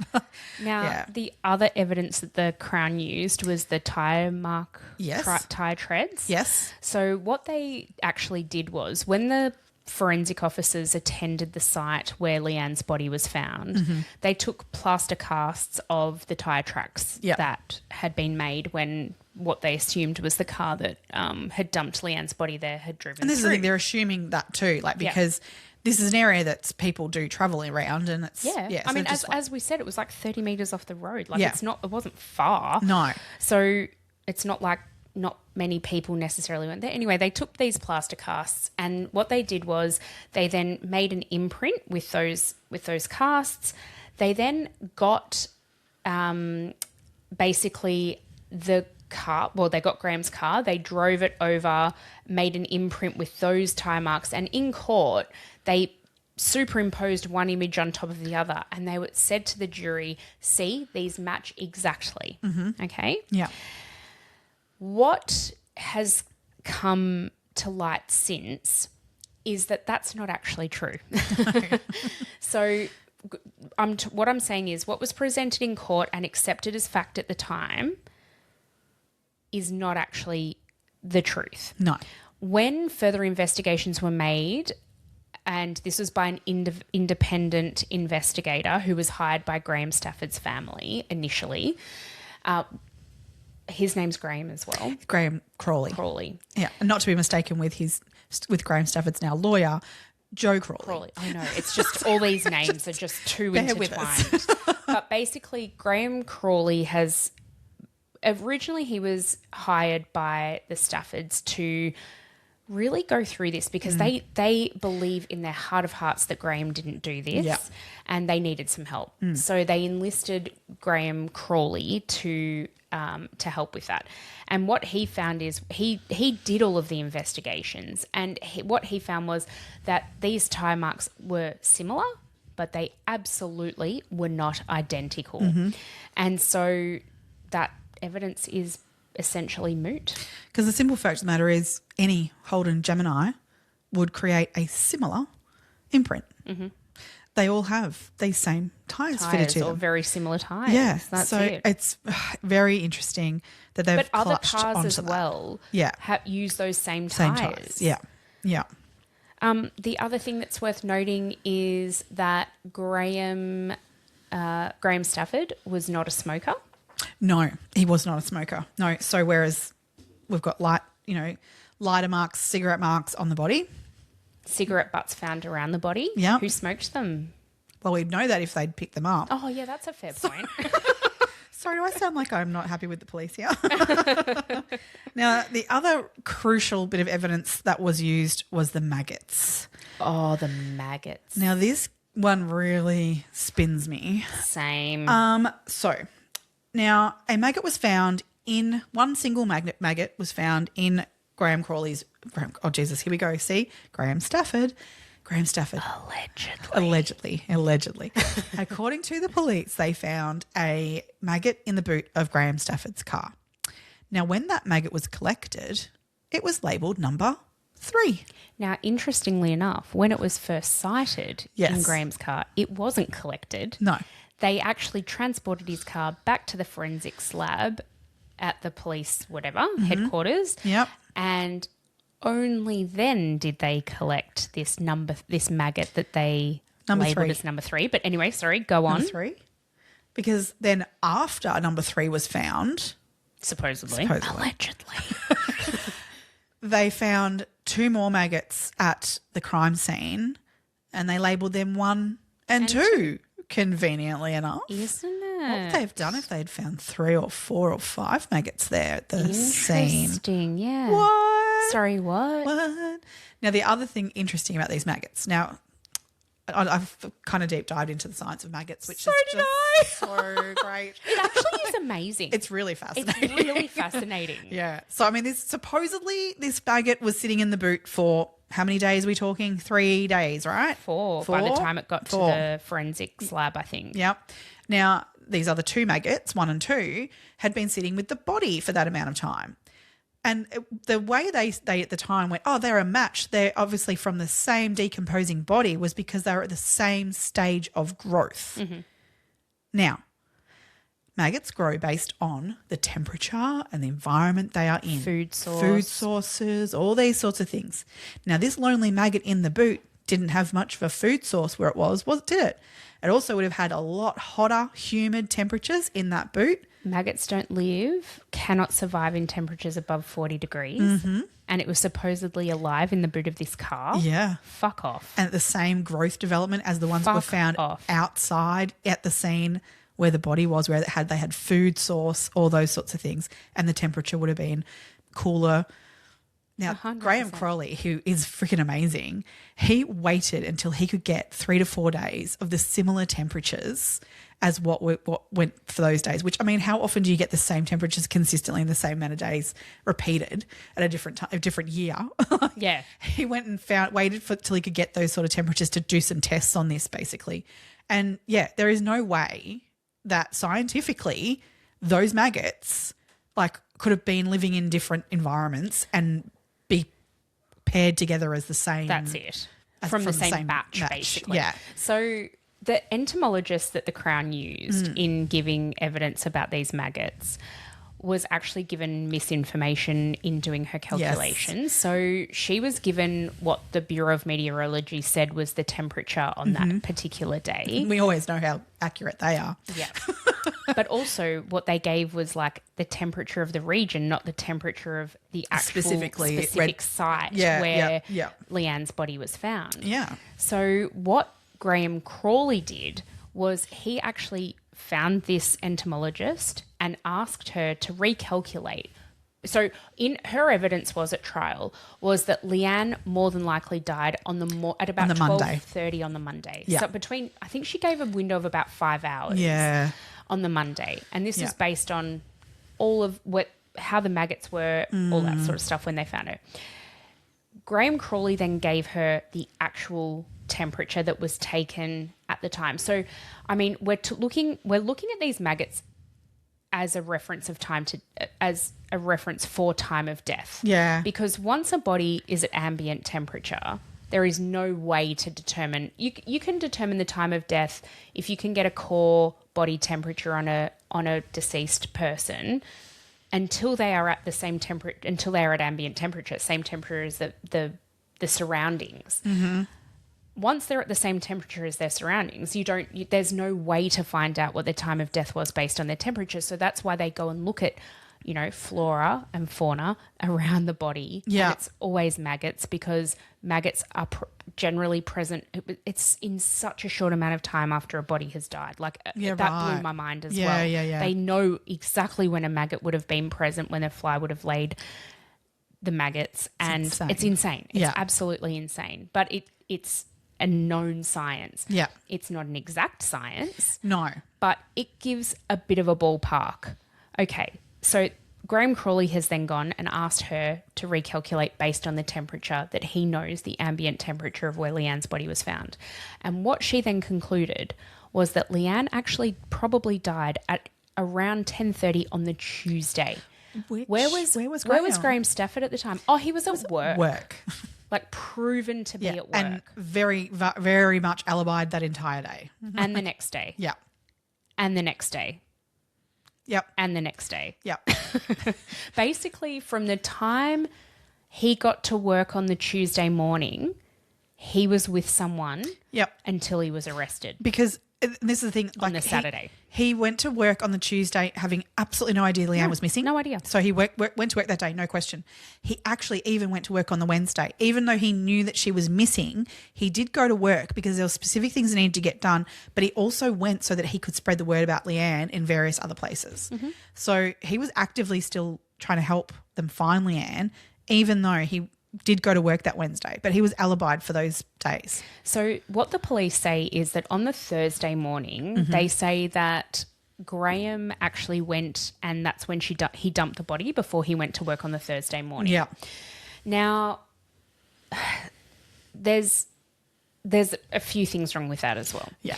So Graham did have a friend who lived near the site where Leanne's body was found. It was about 1 kilometre before you get to where Leanne's body was found, okay, as you drive from their home. Mm-hmm.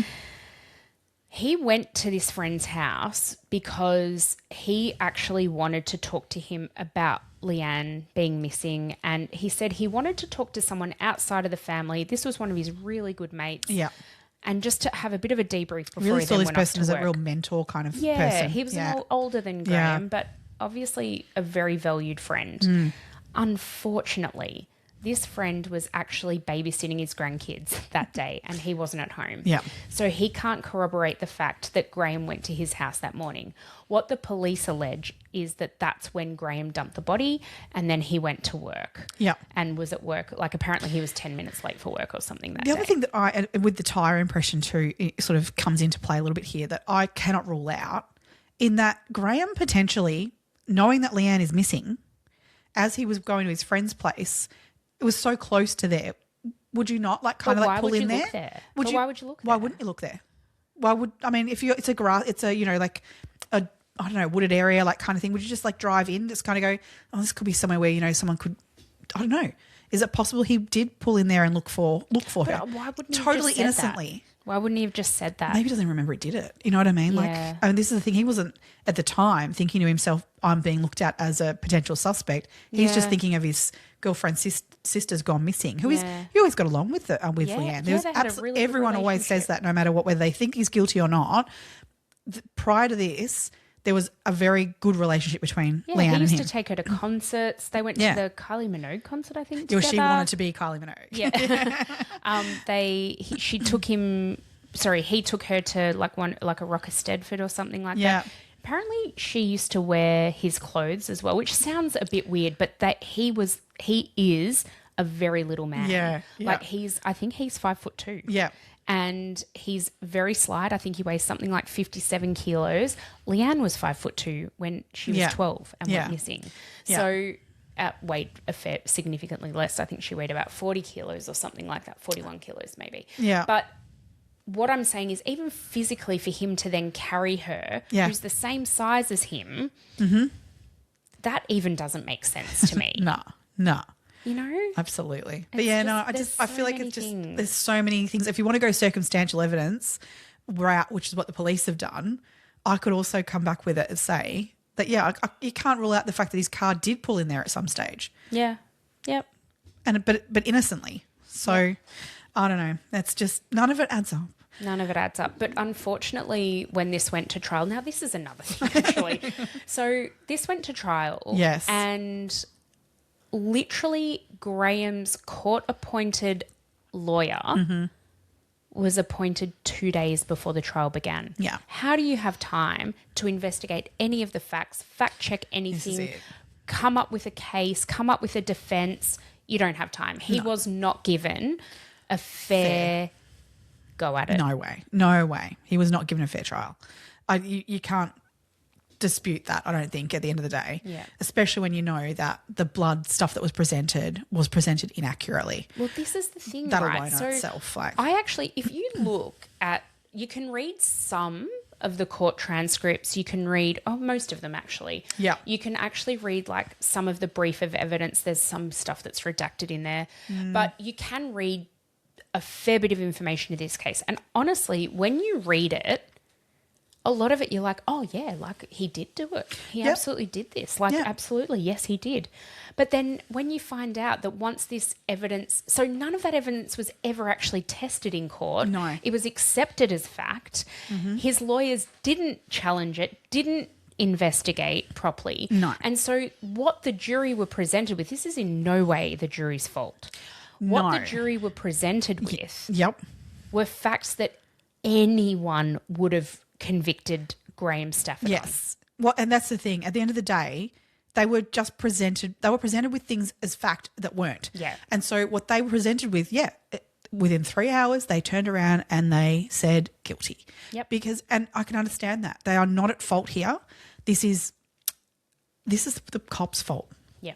And then it comes down to the prosecution as well of going with it and illegally, I think, presenting a case that was not factual, that unfortunately then his defence attorney was not on top of enough to go, whoa, let's get this back on track and that's not accurate and this is why, and, do all they should have done in the courtroom and, pulled apart what the prosecution were putting forward to defend him as he should have had that defence. 100%. So, unfortunately he was convicted. So on the 25th of March 1992, he was convicted of the murder of Leanne.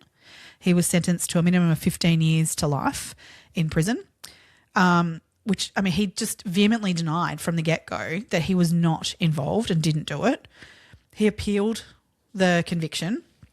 This gets me, that his first appeal was just dismissed entirely by the Queensland court. In March 93, the High Court refused special leave to appeal any further. Mm-hmm. Then he waited until 1997 before he could put forward a second appeal. At that appeal, 2 judges said dismissed it. A third judge, so Tony Fitzgerald was his name. Yes. Now, he believed that Stafford had been convicted on evidence which was presented as a significantly mistaken version of events. Bingo. But because he's it on was it. 2 against 1. 2 against 1. It didn't get over. So he lost that appeal. But Tony Fitzgerald was onto it. He could see what was wrong here. And it's such a shame that the other 2 judges did not pick up on what he picked up on. Because he then, I mean, poor Graham Stafford then sat in jail until 2006, where he was on parole. So because he was model prisoner. Apparently, the correctional officers he actually got 4 letters of recommendation from different correctional officers upon leaving for parole. Yeah. When he hit that parole period, there was no question as to whether or not he was ready for parole. Like, there was no talk of, should he or shouldn't he get out? They were, he's ready to go. There's nothing here to be seen. He was out actually prior to the 15 years, being like, because they just trying to climatise them to getting back out into the community and stuff. So he was actually out on parole, and it was slightly before 15 years. But he was just being watched carefully and starting to get a job and all those sorts of things. And so whilst that was occurring, he managed to actually get in a third appeal in a couple of years after he was on parole. And it wasn't until that appeal that finally they stepped up and said that, yeah, Tony Fitzgerald was right, and this was a miscarriage of justice, and that this should be a retrial. So, yeah, this is the thing, though. They haven't exonerated him. No, it's just been quashed. It's been quashed. And a retrial ordered. But then the DPP have said that they are not going to pursue another trial against him. You tell me why, because there's not enough fucking evidence to do it, to actually convict him.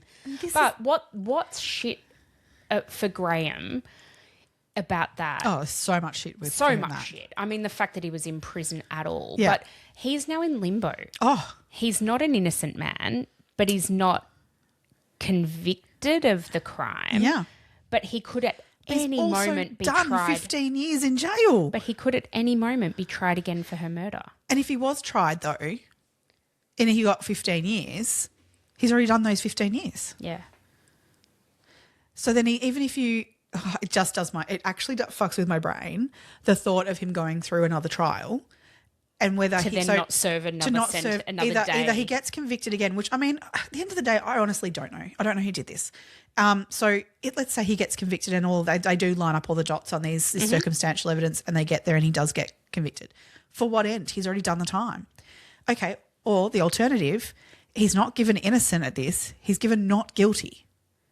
Not guilty. That's not innocence. This has absolutely fucked his life. Yeah. Because he was in prison for the years where he could have potentially gotten married and had children. He was 43 when he left jail. 43. So he's lost, majority of his life really. to start a family, all those sorts of things. I mean, he can still have kids as a 43-year-old man, but who wants to start children as a 43-year-old? Oh God, the thought of it. Luckily for him, he has met a beautiful partner, and that's fine. All that's great for him. But he's lost so much of his life. It's insane. And for what? Because we don't even know still if he did it. And this is the thing that gets me, because at the end of the day, this is our society, our justice system. We need to find who murdered this girl in the most brutal of manners. Yeah, and that's what gets somebody out there potentially is walking around having committed this crime and is not paying the price for it. And who do we pay as a society to find that person? The police. Are they trying to find who did this? Are they trying to prosecute Graham Stafford? Nope. They're not doing anything about that. That's the thing.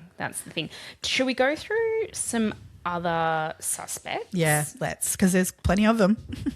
There's plenty of them. So who would we like to start with? Let's start with Sean McFedrin. Oh, yep. So this one's, oh my God. So Sean McFedrin is in jail for killing a girl, a 12-year-old girl by the name of Julianne Lowe on the 16th of October in 1991, literally 3 weeks after Leanne's murder. Yeah. In Goodna. Yeah. Now, Just out of. Yeah. What is the likelihood that 2 12-year-olds are murdered in the same area by 2 different people? Coincidence? I don't know. Mm-hmm. Yeah, it was 900 metres away from where Leanne's body was found. Leanne knew this guy too. Yep, she knew this guy. Sean lived at the caravan park where Leanne would go and hang out with Trisha. Yep. They would kick the footy together. Mm-hmm. They hung out. They knew each other. You know, he lived in a tent there. Yeah. He lived down a bit further off out of the caravan park on the creek because he was known to be very unusual. His mum and dad had kicked him out of their family home because he was dangerous. Well, during his trial for Julianne, his mum actually alleges that he committed his first murder when he was 4.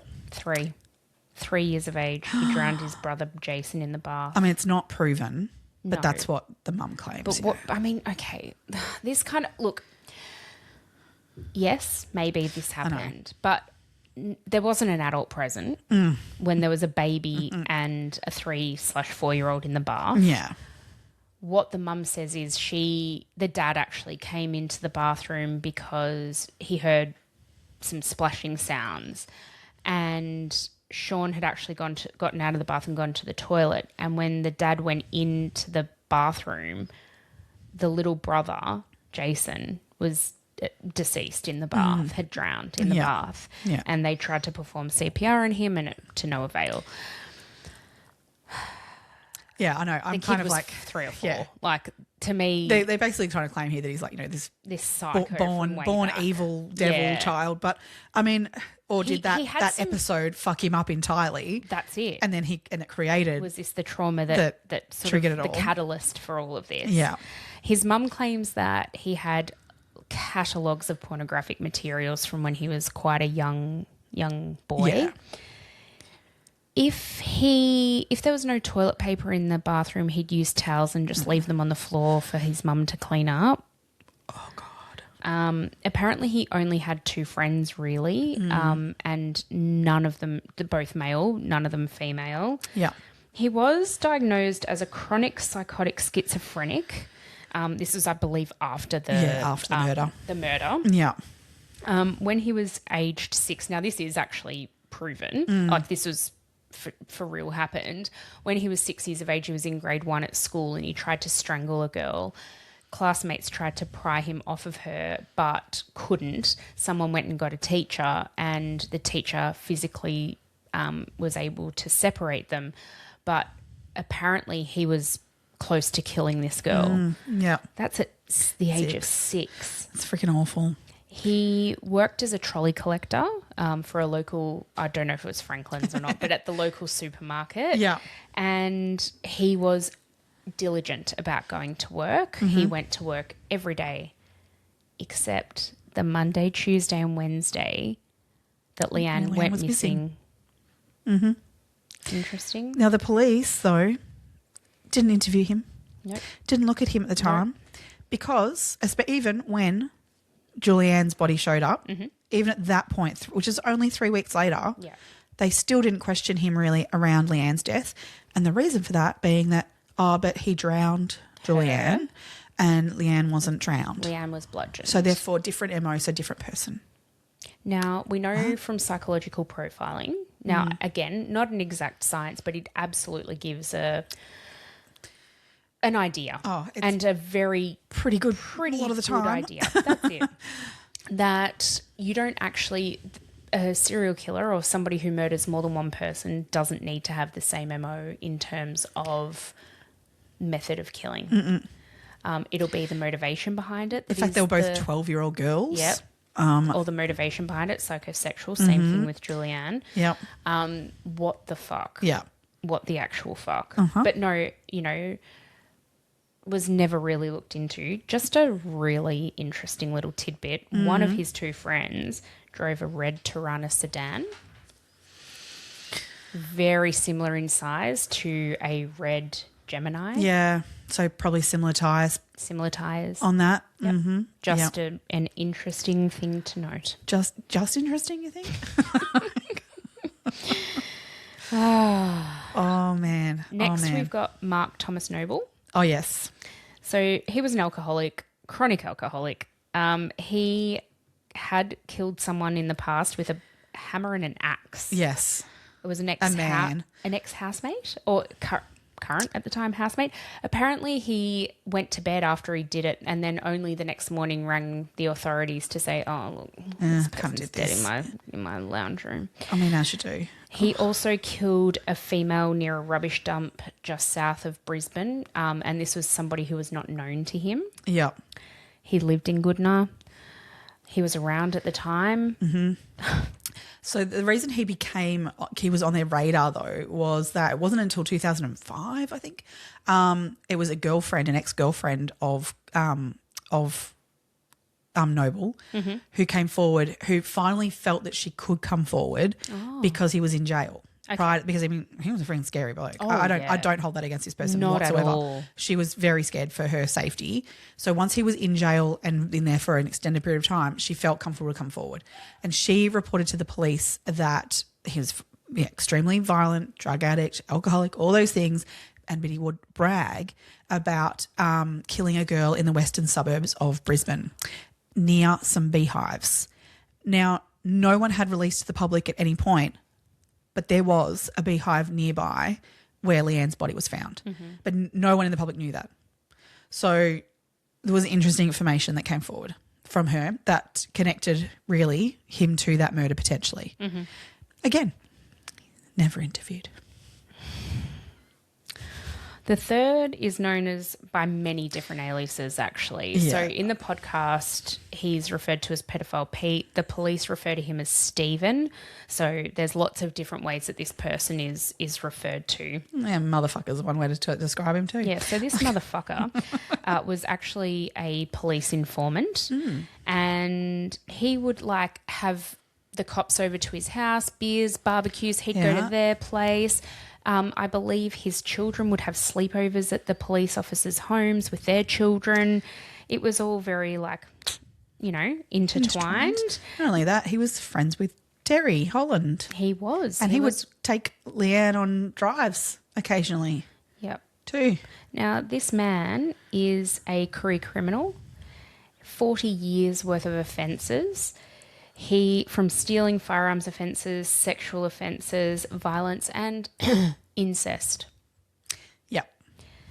He wasn't jailed for that until 1996, so which is after Leanne's murder. However, he was informing and assisting the police in Leanne's case. Mm-hmm. Why? I don't know. He was at the crime scene when her body was found. Yeah. He was given the photos of her deceased body. And he took them home. And threatened his daughter with them. And said this is what happens to little girls who don't do what they're told. Mm-hmm. What the fuck? What the fuck? He's also stood trial for raping his 12-year-old granddaughter. Mm. Mm-hmm. He lived in the same street as the Hollands, Bailey Street. So this is before they moved to Alice Street, so where Graham was helping them move. Yeah. Graham Stafford was helping them move. He lived next door to them in that previous residence, so they were very well known to one another. Mm-hmm. Because he was also big drinker and all of that stuff too, he and Terry certainly hung around each other a fair bit. Yeah. And saw a lot of each other socially. Yeah. His daughter says that she endured horrendous sexual abuse, and not only sexual abuse but physical abuse. He would burn cigarettes into her arms. He would use lighters. You know what he said about the burning of her though? So one stage, what he would regularly say to her is he would burn her on the thigh, which is where Leanne had burn marks. And his words to her at the time were, this is the best place to burn little girls because it opens their legs the fastest.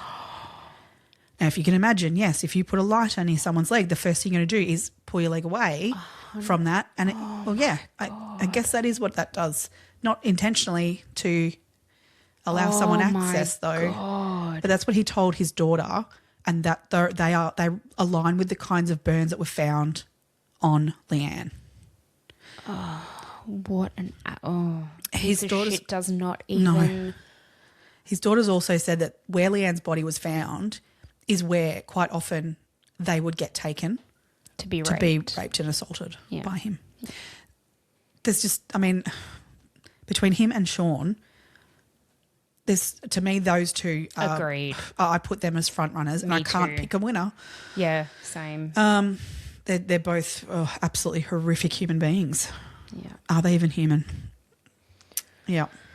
Apparently, the police sent this bloke, pedophile Pete, Stephen, whatever you want to call him, to Terry's house after Leanne went missing to see if he would, tell a mate any special information that he might know that he wouldn't otherwise tell the police. Gross. The police knew he was raping his daughters. Mm-hmm. Mm-hmm. Are you fucking kidding me? Yeah. They never questioned him. This is where I kind of go, there's none of this whole story makes sense. And the only part of it kind of does is that the police were looking after someone who did these kinds of acts. Mm-hmm. They knew who he was and what he did, yet they were having barbecues with him and hanging out with him like he's a mate. Now, they can say all they like, we were doing that to get information. I don't give a shit. Who would want to spend time with a person like that? There are so many other ways to get information out of someone than pretending like you're best friends with them. Absolutely. You fuck off. Yeah. Fuck off. I can't have it. Cannot. No. I think it's absolutely disgusting that he was involved in any aspect of this. It's in disgusting. the way the police absolutely stand there and go, he did that. He did that. We had to helping out. Yeah. What the hell? Fuck off. Absolutely, what the hell? Just fuck off. So the other thing that police have done with this that I have massive question marks over is after they after the conviction was quashed and they were looking at would they retrial Graham, the police did a review of the case. Now that review, they completed it and came out and said, our review has been concluded and we stand by the fact that Graham Stafford did it. Now, they can't do that. That's for the courts to decide. They can sort of point directions of 100%. They can say we would charge this person retried or whatever. Yep. And charged with something, but that's not their job. But also then, where is this report? Oh, we're not allowed to see it? No one was given access to it until randomly one day they decided to leak it to Channel 7. Now, from what I've heard, literally 12 people had access to this report. Yeah. So one of 12 people has released this to the media. They purposely did that. Of course they did. The police purposely did that. And not only that, Channel 7 have really botched it when they've gone down this case. They've taken the cop's line of that Graham Stafford's the guilty party here. The journalism in that I don't even know what to call it. It was disgusting. The way they sat him there. Oh my God. And said to him and badgered him around doing a polygraph on live, kind of, sitting there live. National TV. Yep. And he, rightly so, Graham Stafford declined. And they basically declared that meant that he was guilty. Now, I'm sorry. There's no fucking way that you should be saying yes to that. Okay. If you're going to take one thing from this podcast, don't ever do a lie detector test regardless of your guilt or innocence. Yep. Don't ever do one. Lawyer up and say no to the polygraph. Yep. 100%. And they're not admissible. But Graham Stafford had actually phoned his lawyer and said to his lawyer, what do I do? They want me to do this. What do you think? And his lawyer was like, fuck no, don't do it. Yes. No. Number one, they're not admissible in court. No, and number two, there's so many variances and factors. We don't know who the polygraph operator is. Just no. It's just a no. Why would you put yourself in that position? Absolutely. There's no way. So he did the right thing in saying no. But they've aired this and, you know, trying to make him look guilty. And it's it just does. disgusting. It actually makes, like, if you knew nothing else about it, it does make him look guilty. So it's very biased journalism. Incredibly. But so that basically Graham Stafford's lawyers since have just been absolutely like, well, show us this report. Tell us what, you know, you've got. What's the evidence you've got so we can look into it and, like, you know, work on this or whatever. They will not produce it. What they have produced to them is so redacted.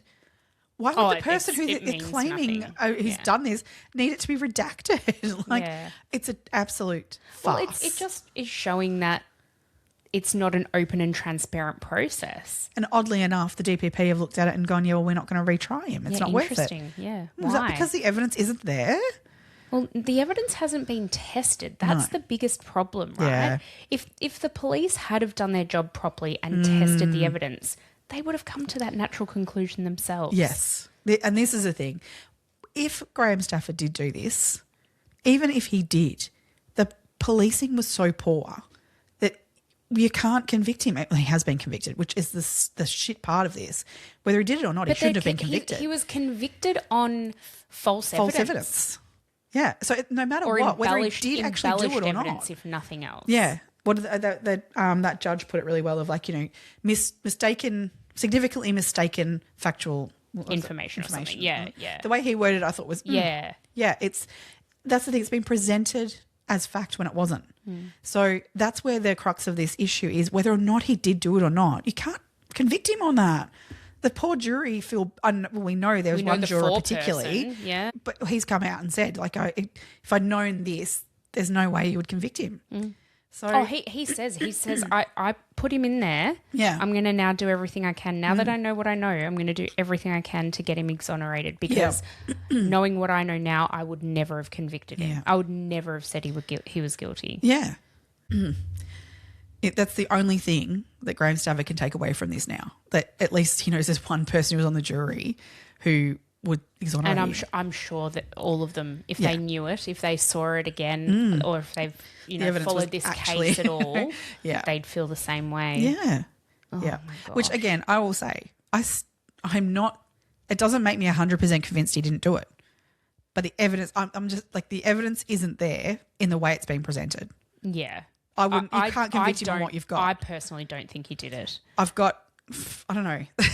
I really don't think he did it. I don't know. I honestly just don't know. Yeah. And the thing is, there is two other people that I literally, as equally, or probably more so, put into the category. Because the other thing with Graham Stafford that is the biggest thing that for me that says he didn't do this is that he's never done it again. No. He has no priors. Before. There's no criminal history for him, no criminal since. He is, if you look at the behaviour of this and psychology of it, that's not normal. Whereas these other two fucktards that they've had mentioned, escalations of behaviour. They've hit all of those marks of a true psychopath and a true serial killer. Yeah, and in both of their cases, could murder someone this sadistically. There's no way they haven't either done stuff prior or will do stuff again. Mm-hmm. That man went into prison and came out as, everyone said, model prisoner. He's never done anything ever since or prior. The biggest thing he's ever had is bloody speeding ticket. I think he got a ticket for not wearing a seatbelt once or something. Like, that's the worst thing. The worst thing, yeah. Who hasn't? Seriously. Yeah. It's insane that we're pinning this on someone who has done nothing to say that he's done this other than be in that house. Yeah. And when there's two other psychopaths right next door. Yeah. Yeah. Oh, look, my gut feeling is that Graham had nothing to do with it. Yeah. I think, those two front runners that we discussed, absolutely. I think there's definitely a lot more investigation that needs to happen there. Yeah. And I mean, both of them are in prison at the moment. Yeah, so we know at least where they are. At least that's something. Yes. And I believe Noble is dead. Noble is dead. He died in 2017. Yes. Yeah. So I think what really needs to I think what really needs to happen is in this case is it needs to go to a coronial inquest. This is the thing. And we need to then go based on whatever comes of that and pursue that line, because I feel like that's the only way we're going to get any form of justice for Leanne in this. This is the thing. She kind of gets forgotten, which is awful. But then, but I also do equally put like Graham Stafford. He's innocent of this. He spent 15 years in jail for something he didn't do. There's absolutely two victims here. Yeah. I think Graham Stafford is also a victim of circumstance in this case, and I feel for him. Yeah, I really do. One of my worst fears, especially before I had children, one of my worst fears was going to jail for something I didn't do. Really? Yeah, because I just think, and this is what happened with him. He kind of trusted the process. His mum and dad trusted the process, and they're like, when he got arrested, we were like, oh, it'll be fine. They'll figure out that it's not right, and it'll be fine. No, he fucking spent 15 years in prison. Yeah, for something he didn't. I strongly believe he didn't do. Yeah. Like, it's so unfair. And he hasn't been given any compensation. No. He hasn't been given a pardon. He hasn't. No, one's formally apologised but to it doesn't him. mean that he's still in this limbo of guilty, not guilty. And people will still think he's done it. 100%. So this is the thing. Even if there are people who do. Yeah. And I think it was the judge on that under investigation who said, like, even if he went to a retrial and he got a not guilty, which he was like, he believed he would get not guilty. He said that's not really going to fix it for you because there's still going to be people who believe that you did it. Yeah. It's not innocent. It's not guilty. That's it. So it's, unfortunately, he will live the rest of his life. And it's beyond reasonable doubt in a court of law. Yeah. You know, and there's so much reasonable doubt in this. Oh, absolutely. It's like, if nothing else, there's that. Yeah. Yeah, it's shit. And just to bring it back to Leanne, I mean, that poor girl, she was 12 years old, and to have gone through what she went through, and then to know that the justice for that has not occurred. Mm-hmm. And someone that she, really liked him. She was, he missed his relationship with Melissa. We don't know whether they would have ended up together or not as a future. Who knows?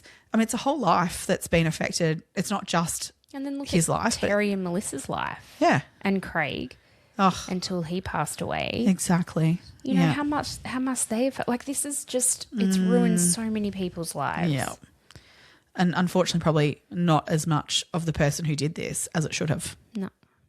I think because the person who did this is likely some kind of psychopath. So. Yeah. And look, they're potentially in jail, but not for this. Yeah, and that's the thing. Yeah. I know Sean McFedrin is unlikely to ever get out. Well, he's only been in psychiatric wards and stuff like that because he was, I think at one stage he was deemed as not capable of sitting trial because of his mental state. That's right. Yeah. So I think he'll be institutionalised. He won't ever be released.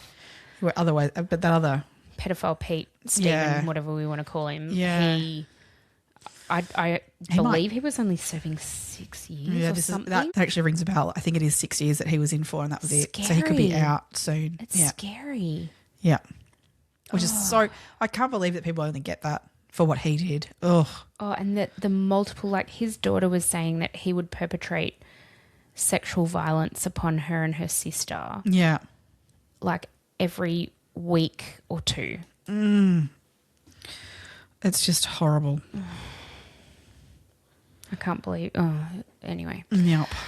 My goodness. But let's keep Leanne in our thoughts. I think we really need to keep Graham Stafford in our thoughts and both of their families and the impact that this has had. Yeah. So far reaching. And let's hope that a coronial inquest happens because that's what actually needs to happen to bring some justice to this. I just wish they'd picked up those goddamn cigarette butts. Fucking I know. I reckon we'd have an answer. Yep. Like maybe not at the time, but now we would. Yeah. Yep. Agreed. Agreed. All right. Next Let's week. Leave it there. Next week we're covering the Sherry Papini case. I've zero knowledge of this case. I love that. I'm like, I've just watched the Netflix doco, so I've got that context, but I've done no further research. Right. So there's a bit in that. It'll be a bit exciting. I'm interested. I have Googled it, but I'm like, oh God, I got to get into this. But literally read like 2 lines of like what sort of the case is. Like, but that's it. That's all I know of this. So I'm very excited to dive in. Very good. Well, thank you to everybody for joining us for our first episode of 2026. So exciting. Oh, yes. This year's Geared going up to be great. for a big year. Yep. It's going to be wonderful. Thank you for being here with us. Come and check us out at TikTok so we're not alone. So we're not just posting like to no one. Thanks, guys. Thanks. See you guys. Stay curious, crime besties. Bye.